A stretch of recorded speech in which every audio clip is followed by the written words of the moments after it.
Hello friends, welcome to online study series. Friends, आज के इस वीडियो के माध्यम से कक्षा 10 विज्ञान का मॉडल पेपर के बारे में हम चर्चा करने वाले हैं और इस मॉडल पेपर का सलूशन मैं लेके आ चुका हूँ। यूपी बोर्ड ने अभी अभी इस मॉडल पेपर को जारी किया है। अगर आप इस अंतिम मॉडल पेपर को तैयार करके चले जाते हैं तो एग्जाम में आपको बहुत ही ज़्यादा काफ़ी ज़्यादा यहाँ पे हेल्पफुल मिलने वाला है। तो इस वीडियो को शुरू से एंड तक देखिए। उसके पहले वीडियो को लाइक कर दीजिए, चैनल पर नए हैं तो चैनल को सब्सक्राइब कर दीजिए, साथ में सारे बेल आइकन भी प्रेस कर दीजिए। चलिए, सबसे पहले हम यहाँ पे समझेंगे कि जो भी यहाँ पे आपके पेपर बनता है सेम टू सेम इसी पैटर्न पे आधारित आपका पेपर बनेगा। यहाँ पे आपका टाइम दिया रहेगा 3 घंटा 15 मिनट और यहाँ पे जो 15 मिनट का टाइम मिलता है इसी निर्देश को पढ़ने के लिए टाइम मिलता है, ठीक ना। कक्षा 10 पूर्णांक आपका 70 नंबर का होता है। तो अगर आप 70 में 70 स्कोर करना चाहते हो, ठीक ना, तो वीडियो को लाइक करना होगा और ज़्यादा से ज़्यादा शेयर करना होगा, ठीक ना। अपने दोस्तों में भी शेयर कर दीजिए। चलिए, तो हम यहाँ पे निर्देश पढ़ते हैं। निर्देश हमारा है कि प्रारंभ के 15 मिनट परीक्षार्थियों को प्रश्न पत्र पढ़ने के लिए निर्धारित है। पहला निर्देश क्या है कि यह प्रश्न पत्र 3 खंड क, ख एवं ग में विभाजित है। प्रत्येक खंड का पहला प्रश्न बहुविकल्पी है जिसमें 4 उत्तर विकल्प दिए गए हैं। सही विकल्प चुनकर अपने उत्तर पुस्तिका में लिखिए। प्रत्येक खंड के सभी प्रश्न एक साथ करना आवश्यक है। प्रत्येक खंड नए पृष्ठ से प्रारंभ किया जाए, ठीक ना। जो भी आपके नए क्वेश्चन होंगे अगले पृष्ठ से स्टार्ट करना है।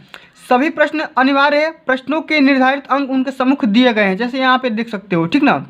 यहाँ पे अगला यहाँ पे निर्देश पढ़ते हैं। आवश्यकता अनुसार अपने उत्तरों की पुष्टि स्वच्छ एवं नामांकित चित्रों एवं रासायनिक समीकरणों द्वारा कीजिए।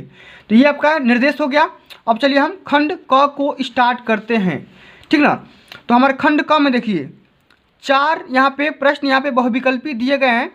चारों को हम किस तरीके से हल करेंगे उसको समझते हैं।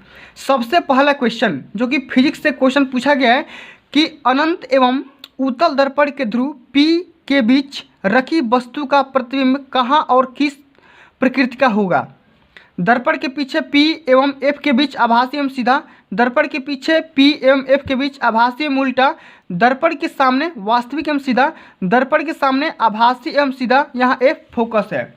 तो देखिए, जब किसी भी वस्तु को अनंत एवं उत्तल दर्पण ध्रुव के P के बीच में रखते हो तो उसका जो प्रतिबिंब बनता है दर्पण के पीछे बनता है, ठीक, और P और F के बीच में बनेगा और आभासी और सीधा बनेगा, ठीक ना। तो इसको हम कैसे हल करेंगे। सबसे हम यहाँ पे पहले लिखेंगे खंड क, प्रश्नोत्तर संख्या 1, यहाँ पे लिखेंगे 1, यहाँ पे क, और क का कौन सा ऑप्शन सही है तो क का पहला ऑप्शन सही है। दर्पण के पीछे P एवं F के बीच आभासी एवं सीधा, इसको यहाँ पे लिख देना है, ठीक। चलिए अगला क्वेश्चन, निम्नलिखित में से कौन सा पद विद्युत शक्ति को सही निरूपित करता है। तो P बराबर क्या होता है V इंटू आई। तो थर्ड ऑप्शन हमारा क्या हो जाएगा, सही हो जाएगा। थर्ड ऑप्शन को हम टिक करके यहाँ पे लिख देंगे, ख का थर्ड ऑप्शन, फिर यहाँ पे ऑप्शन जो आपका सही है। अगला क्वेश्चन कि लघु पथन के समय परिपथ में विद्युत धारा का मान होता है। बहुत कम होता है, परिवर्तित नहीं होता, बहुत अधिक बढ़ जाता है, निरंतर परिवर्तित होता है। तो बहुत अधिक बढ़ जाता है, तो ग का थर्ड ऑप्शन और यहाँ पे लिख देंगे बहुत अधिक बढ़ जाता है। ग का थर्ड ऑप्शन बहुत अधिक बढ़ जाता है। इस तरीके से आपको करना है, ठीक ना। चलिए अगला क्वेश्चन, स्वस्थ आंख के लिए दूर बिंदु होता है, अनंत पे होता है, तो हम यहाँ पे लिख देंगे अनंत पर। इस तरीके से आपको हल करना है। चलिए अगला क्वेश्चन जो कि मोस्ट इंपॉर्टेंट है। अगला क्वेश्चन, इसमें जितने भी टाइप के न्यूमेरिकल होंगे हम उसको बताएंगे, हल करके दिखाएंगे, ठीक ना। तो नेत्र की संयोजन क्षमता से क्या अभिप्राय है। तो देखिए, नेत्र की संयोजन क्षमता या समंजन क्षमता भी पूछ देता है। तो नेत्र की वह क्षमता जिसके कारण वह अपनी फोकस दूरी को समायोजित करके निकट तथा दूरस्थ वस्तुओं को फोकसित कर लेता है, नेत्र की संयोजन या समंजन क्षमता कहलाती है। समझ गए ना कि नेत्र की वह क्षमता जिसके कारण वह अपनी फोकस दूरी को समायोजित करके निकट तथा दूरस्थ वस्तुओं को फोकसित कर लेता है, नेत्र की समंजन क्षमता या संयोजन क्षमता कहलाती है। चलिए अगला क्वेश्चन जो कि आपका न्यूमेरिकल दिया गया है, किसी वस्तु का उत्तल लेंस द्वारा किसी पर्दे पर प्रतिबिंब 3 गुना बड़ा बनता है। यदि वस्तु तथा पर्दे की स्थितियाँ परस्पर बदल दी जाए तो इस दशा में आवर्धन कितना होगा। बहुत ही मोस्ट इंपॉर्टेंट क्वेश्चन है, एग्जाम में आने की बहुत ही ज़्यादा संभावना है। तो इस क्वेश्चन को करने से पहले आपको यहाँ पे लिखना होगा प्रश्नोत्तर संख्या दूसरका का ख कर रहे हो तो यहाँ पे लिखोगे ख, ठीक।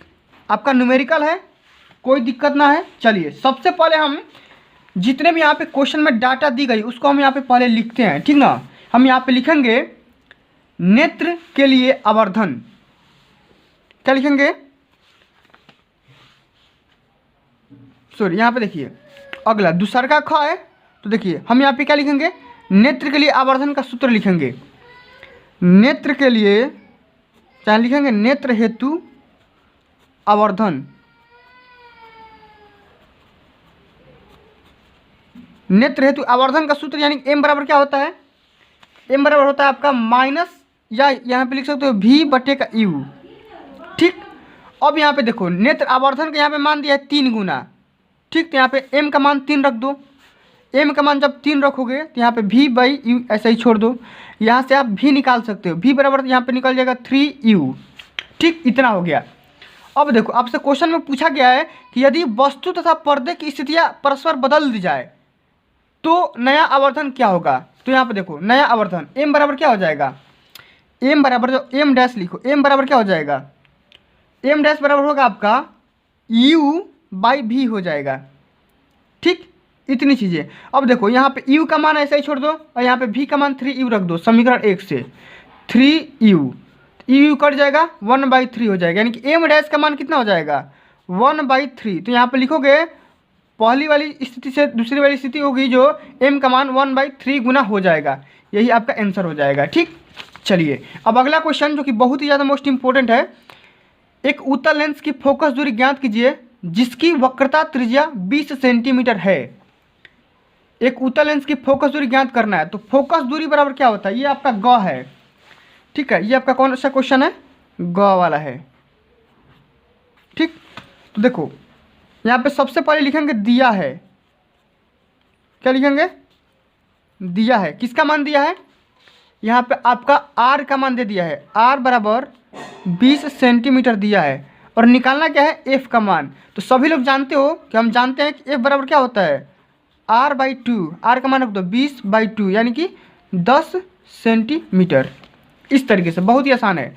चलिए अगला क्वेश्चन समझते हैं, काफ़ी ज़्यादा मोस्ट इंपोर्टेंट है, न्यूमेरिकल ही है, ठीक ना, बहुत ज़्यादा न्यूमेरिकल पूछा गया है। एक निकट दृष्टि दोष वाला व्यक्ति 20 सेंटीमीटर दूरी पर स्थित पुस्तक को पढ़ सकता है।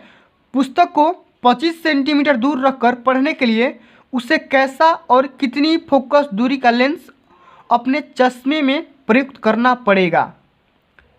चलिए सबसे पहले हम इसको भी लिखेंगे, जो यहाँ पे डाटा दी गई है क्वेश्चन में उसको पहले लिख लेते हैं, जो फाइंड आउट करना है उसको भी हम यहाँ पे समझ लेते हैं, ठीक ना। ये आपका है तीसरका का पहला क्वेश्चन, ठीक। तो हम यहाँ पे लिखेंगे प्रश्नोत्तर संख्या 3, क्या लिखेंगे, बहुत ही अच्छे ढंग से लिखेंगे प्रश्नोत्तर संख्या 3 और इसको अंडरलाइन कर देना है, ठीक, इस तरीके से। चलिए हम यहाँ पे लिखेंगे दिया है, ठीक ना, क्या लिखेंगे, जो भी आपकी डाटा क्वेश्चन में दी गई है वहाँ पे हम लिख देंगे क्या क्या दिया है। तो देखो 20 सेंटीमीटर की दूर दिया है, तो दूरी का मान यहाँ पे 20 सेंटीमीटर दिया है, यानी कि यू का मान दिया है, तो यू हमेशा हमेशा निगेटिव होता है। अब यहाँ पे देखो 25 सेंटीमीटर दूर रखकर पढ़ने के लिए, यानी कि दूर रखने, यानी कि भी का मान भी यहाँ पे निगेटिव हो जाएगा, ठीक ना। 20 सेंटीमीटर दूर स्थिति पर खूब पढ़ सकता है। तो देखो सबसे पहले यहाँ पे भी का मान दे दिया है और यू का मान यहाँ पे क्या हो जाएगा 25, यू का मान यहाँ पे 25 होगा और भी का मान यहाँ पे क्या हो जाएगा, ये होगा भी, ठीक, और ये हो जाएगा आपका 25 यू, इस तरीके से, ठीक ना। अब देखो करना कि आपको फोकस दूरी इसमें निकालना है, तो फोकस दूरी यानी कि स्मॉल एफ का मान निकालना है। सभी लोग जानते हो कि लेंस का सूत्र क्या होता है कि 1/f बराबर क्या हो जाएगा 1/v माइनस 1/u, मान रख दो 1/v का मान 1/में माइनस ये 20, ठीक। और देखो ये माइनस माइनस क्या हो जाएगा प्लस 1/25, एलसीएम लोगे 100, 20 बचेगा 100 और 25 चौका 100, यानी कि माइनस में 1/100। तो एफ का मान क्या आ जाएगा, एफ का मान यहाँ से आ जाएगा आपका -100 सेंटीमीटर। इस तरीके से आपको हल करना, बहुत ही आसान है, 4 नंबर का है, ठीक ना, बहुत ही आसान है और 4 नंबर का है। चलिए अगला क्वेश्चन यहाँ पे देखो, अथवा में दिया है रेखीय आवर्धन किसे कहते हैं, लेंस द्वारा आवर्धन का सूत्र लिखिए। तो मैं इसको करना नहीं है, ये अगर कर दिए तो इसको नहीं करना है, लेकिन मैं आपको बताता हूँ कि रेखीय आवर्धन क्या होता है। तो रेखीय आवर्धन का परिभाषा ये होता है कि किसी भी वस्तु के प्रतिबिंब और उस वस्तु की, ठीक, वस्तु की दूरी, प्रतिबिंब और वस्तु की लंबाई के अनुपात को क्या बोलते हैं? रेखीय आवर्धन बोलते हैं, ठीक ना। और रेखीय आवर्धन का सूत्र क्या होता है? m बराबर v/u होता है, ठीक। चलिए अगला क्वेश्चन क्या बोला जा रहा है कि 20, 24, 30 ओम प्रतिरोध वाले 3 तार श्रेणी क्रम तथा समांतर क्रम में जुड़े हुए हैं, प्रत्येक दशा में तुल्य प्रतिरोध ज्ञात करिए। बहुत ही ज़्यादा मोस्ट इंपोर्टेंट ये क्वेश्चन है, ठीक ना। और ये हर साल पेपर में पूछा जाता है, ठीक ना। ये हर साल आपके पेपर में पूछा जाता है। तो इस क्वेश्चन को कैसे हल करोगे इसको समझते हैं, ठीक ना। चलिए बहुत ही आसानी से हल करेंगे, ठीक ना। देखो सबसे पहले हम यहाँ पे लिखेंगे जो यहाँ पे प्रतिरोध दिया गया उसको मान यहाँ पे लिख देंगे। हम कर रहे हैं तीसरका का ख, तीसरका का यहाँ पे हम ख वाले क्वेश्चन को कर रहे हैं। सबसे पहले हम लिखेंगे यहाँ पे गिवन दिया है, क्या क्या दिया है? R1 का मान दिया है 20 ओम, R2 का मान दिया है 24 ओम और R3 का मान दिया है 30 ओम। ये आपके क्वेश्चन में दिया है। अब देखो इसका श्रेणी क्रम में निकालना है, श्रेणी क्रम में प्रतिरोध निकालना है, ठीक ना। पहला श्रेणी क्रम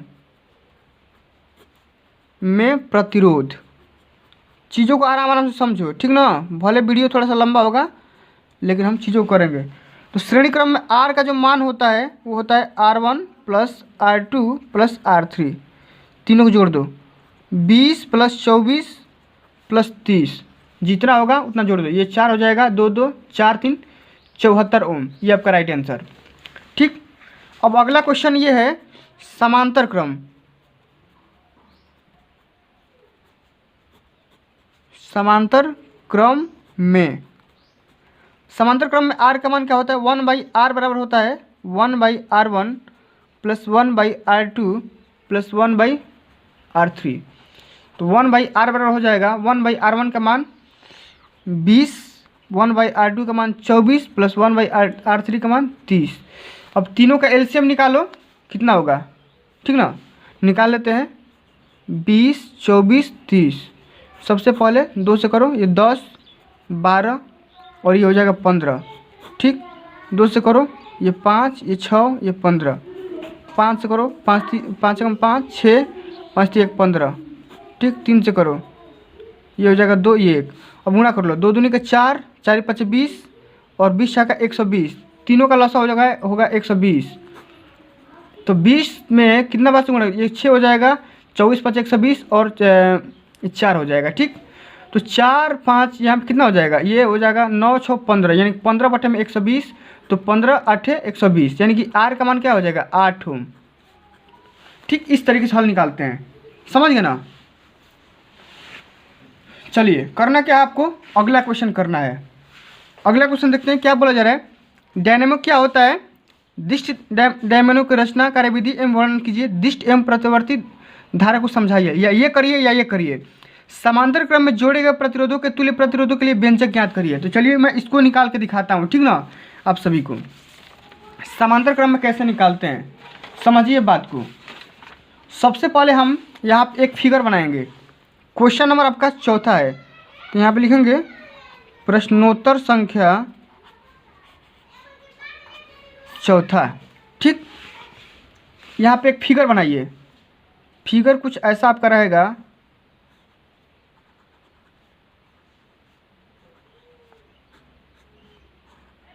ठीक। इस तरह से कोई फिगर बना है। यहाँ पे देखिए, समझिए, ये आपका I1 हो गया, ये आपका I2 हो गया, ये आपका I3 हो गया, ये आपका R1 हो गया, ये आपका R2 हो गया, ये आपका R3 हो गया। समझ गया नहीं? इतना तो सभी लोग समझते होंगे।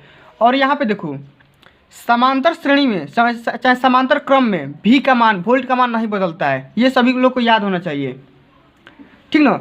ओम के नियम से सभी लोग जानते हो कि V बराबर क्या होता है, I इंटू R होता है, ठीक। ओम के नियम से सभी लोग जानते हो I बराबर क्या, V बराबर क्या होता है, I इंटू R। तो यहाँ पे I1 बराबर यहाँ पे निकाल लो, इस वाले के लिए, R1 के लिए I1 का मान हो जाएगा आपका V बटा में R1, ठीक। इसी तरह आप I2 का मान निकाल लो, V बटा में R2। इसी तरह आप I3 का मान निकाल लो, V बटा में R3। ठीक, अब देखो समस्त पूरे यहाँ पे परिपथ में जो धारा बहेगी वो I बहेगी, तो टोटल यहाँ पे जोड़ दो। I बराबर क्या हो जाएगा, I1 plus I2 plus I3। ठीक, तीनों को जोड़ दो, तीनों का मान यहाँ पे लिख दो, V बटा में R1 प्लस V बटा में R2 प्लस V बटा में R3। सबसे आसान ट्रिक से बता रहा हूँ, यहाँ पे V कामन ले लो तो I बराबर क्या हो जाएगा, V कामन ले लो तो 1 बटा में R1 प्लस 1 बटा में R2 प्लस 1 बटा में R3। ठीक, अब यहाँ पे देखो I बराबर क्या लिख सकते हो, यहाँ से V बटे का R लिख सकते हो। तो यहाँ पे देखो V बटे का R बराबर क्या हो जाएगा, V 1/R1 plus 1/R2 plus 1/R3। V से भी कैंसिल आउट हो जाएगा, तो लिख दोगे यहाँ पे 1/R बराबर 1 बटे का R1 प्लस 1 बटे का R2 प्लस 1 बटे का R3। यही आपको क्या करना था, प्रूव करना था। इसके लिए आपको 7 नंबर मिलेंगे। ठीक ना, चलिए अब अगला क्वेश्चन समझते हैं जो कि आपका खंड ख से है। ठीक ना, तो बहुत ही ज़्यादा मोस्ट इंपॉर्टेंट है। क्या बोला जा रहा है कि नीचे दी गई अभिक्रिया के संबंध में कौन सा कथन असत्य है।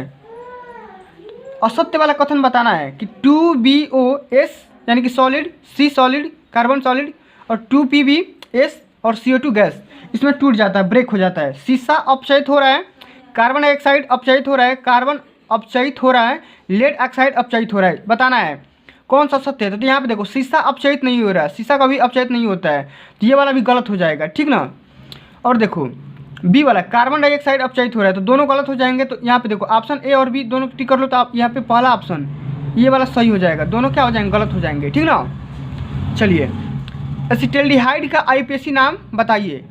एसिटाल्डिहाइड का आईयूपीएसी नाम होता है आपका एथेनॉल। ठीक ना, एथेनॉल। चलिए अब अगला क्वेश्चन है, यूरेनियम है। यूरेनियम क्या है, एक अंतः संक्रमण धातु है। अंतर ये क्या हो जाए, संक्रमण धातु है। तो अब है हम यहाँ पे आप सभी को बता दे रहा हूँ कि कौन कौन सा यहाँ पे क्वेश्चन मोस्ट इंपॉर्टेंट है, उसको यहाँ पे समझ लेते हैं। ठीक ना, चलिए यहाँ पे देखिए अगला क्वेश्चन है कि बेकिंग सोडा का रासायनिक नाम एवं अणुसूत्र लिखिए, इससे बनाने की विधि तथा रासायनिक समीकरण लिखिए। ठीक, वीडियो बहुत ही ज़्यादा लंबा हो गया, अगली आने वाली वीडियो के माध्यम से खंड ग भी बता देंगे और ये भी क्वेश्चन बता देंगे, लेकिन आप क्वेश्चन को समझ लीजिए। तेल तथा वासायुक्त तो खाद्य पदार्थों को नाइट्रोजन से प्रभावित क्यों किया जाता है, ये आपको बताना है। वात्या भट्टी का निमांकित चित्र बताना है। लिथियम तथा मैग्नीशियम के उदाहरण द्वारा विकर्ण संबंध को समझाइए, ये आपको आंसर देना है। कार्बन का चतुष्फल की प्रकृति पर टिप्पणी लिखिए, ये आपको बताना है। प्लास्टर ऑफ पेरिस क्या होता है, इसे बनाने की विधि एवं गुण लिखिए और उपयोग बताइए। 4 नंबर का होता है। एथिल एल्कोहल से आइडोफार्म तथा डाई एथिल ईथर कैसे प्राप्त करते हैं, केवल समीकरण दीजिए। ठीक, साबनीकरण पर टिप्पणी, एस्टीकरण पर टिप्पणी और समजातीय श्रेणी पर संक्षिप्त टिप्पणी लिखिए। बहुत ज़्यादा मोस्ट इंपॉर्टेंट है। अब चलिए यहाँ पे खंड ग को समझते हैं। पौधों में भोजन का स्थानांतरण होता है, किसके द्वारा होता है, तो ये होता है फ्लोएम के द्वारा। ठीक ना, चलिए अगला क्वेश्चन, निम्न में से कौन मानव में मादा जनन तंत्र का भाग नहीं है, तो ये आपका है शुक्रवाहिका। ठीक, अगला क्वेश्चन कि मस्तिष्क उत्तरदायी है सोचने के लिए, हृदय स्पंदन के लिए, शारीरिक संतुलन बनाने के लिए, उपरोक्त में सभी। तो सभी के लिए ये मस्तिष्क काम करता है, तो उपरोक्त सभी इसका राइट आंसर हो जाएगा। ठीक ना, चलिए अगला क्वेश्चन क्या बोला जा रहा है कि समजात अंगों का उदाहरण है। समजात अंग कौन सा होता है, उपरोक्त में से सभी। हमारा हाथ, कुत्ते का अप्रदान, हमारा दांत और हाथों की दांत। यहाँ पे देखो समजात अंग बताना है। ठीक ना, हमारा दांत और यहाँ पे आलू एवं घास के ऊपरी बहु। ठीक ना, तो इसका जो भी यहाँ पे राइट आंसर होगा देख लेना। ठीक ना, चलिए अगला क्वेश्चन, भोजन के पाचन में लार की क्या भूमिका है। इंसुलिन के अल्प स्राव में रुधिर में ग्लूकोज की प्रतिशत मात्रा बढ़ जाने के वाले रोग का नाम लिखिए। निषेचन क्या होता है बताना है। बाह्य तथा आंतरिक निषेचन के बारे में भी अंतर स्पष्ट करना है। अगला क्वेश्चन, अलैंगिक जनन की अपेक्षा लैंगिक जनन द्वारा उत्पन्न विभिन्नताएं अधिक अस्थायी है। व्याख्या करना है, यह लैंगिक प्रजनन करने वाले जीवों के विकास को किस तरह प्रभावित कर सकता है या करता है। लिंग गुणसूत्र से आप क्या समझते हैं, नर तथा मादा में लिंग गुणसूत्र का विनाश लिखिए, ये आपको बताना है। उत्सर्जन से क्या आप समझते हैं, मनुष्य के उत्सर्जी अंगों के नाम लिखिए, ये करिए या ये करिए। पुष्प के अनुदैर्ध्य काट का नामांकित चित्र बताइए, बनाना है। इसके विभिन्न अंगों के नाम भी लिखना है। ठीक ना, अगला क्वेश्चन, ऐसे 2 ऊर्जा स्रोतों के नाम लिखिए जिन्हें आप नवीकरणीय मानते हैं, अपने चयन के लिए तर्क दीजिए। जीवाश्म ईंधन क्या है स्पष्ट करना है। या ये करना है। पोषी स्तर क्या होता है, एक आहार श्रृंखला का उदाहरण दीजिए और इसके विभिन्न पोषी स्तर बताइए। ओजोन परत हमारे लिए क्यों आवश्यक है, इसका भी टिप्पणी करना है। 7 नंबर का क्वेश्चन पूछा गया है।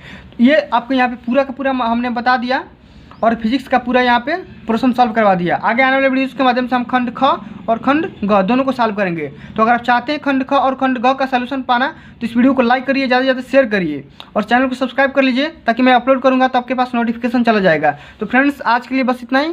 ये वीडियो आपको अच्छी लगी होगी, हेल्पफुल लगी तो वीडियो को लाइक करिए, ज़्यादा से ज़्यादा शेयर करिए। मिलते हैं अगली वीडियो में, तब तक के लिए जय हिंद, जय भारत, वंदे मातरम।